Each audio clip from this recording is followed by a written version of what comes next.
आयान एक खामोश सा लार्क था। यूसी दूसरे बच्चों को खेलते देखना बहुत पसंद था।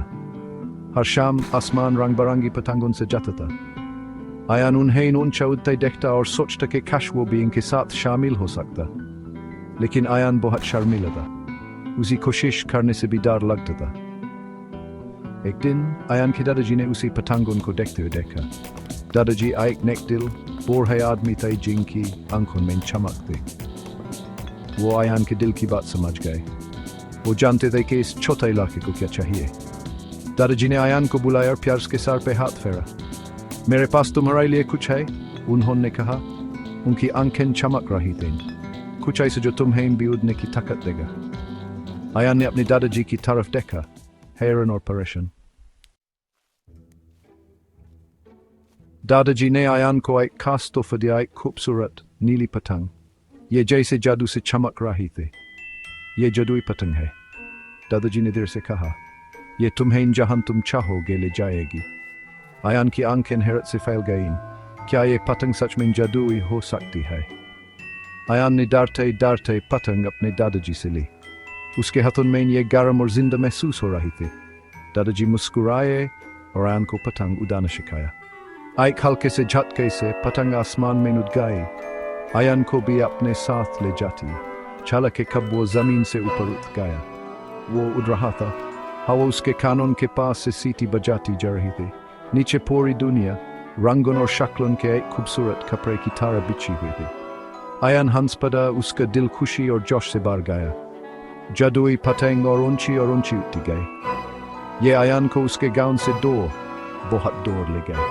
वो गुब्बारों जैसे बादलों और परिंदों के झुंड के पास से उठते गए। जल्दी वो एक ऐसी जगह पहुंचे जैसी आयान ने कभी नहीं देखी थी।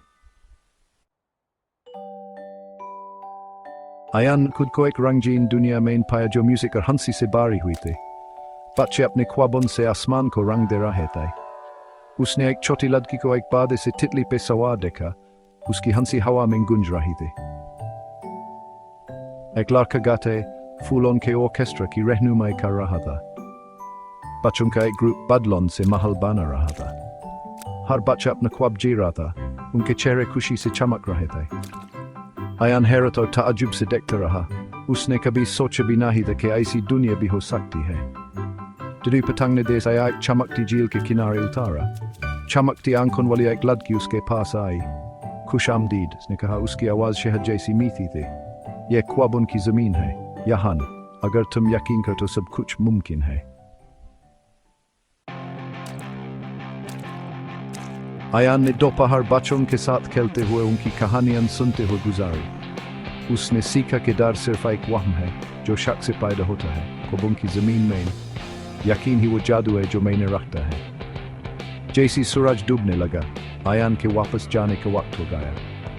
उसने अपने नए दोस्तों को गले लगाया, वादा किया कि वो जल्दी ही उनसे मिलने वापस आएगा। जादुई पतंग आयान को वापस उसके गांव ले आई। उसका दिल खुशी और नई हिम्मत से भरा हुआ। अगले दिन आया अपने दोस्तों को इकट्ठा किया। उसने उन्हें अपने जादुई सफर और ख्वाबों के बारे में बताया। उसने उन्हें खुद पे और अपने ख्वाबों की ताकत पे यकीन करना सिखाया। आयान की कहानी से प्रेरित होकर उसके दोस्त अपने डर को भूल गए। वो मैदान में दौड़े। उनकी अपनी पतंगें आसमान में ऊंची उड़ रही थीं। हर धड़कन के साथ अपने ख्वाबों का पीछा कर रही थीं। आयान मुस्कुराया, जानते हुए कि जादुई पतंग का जादू उन सब के अंदर जिंदा है।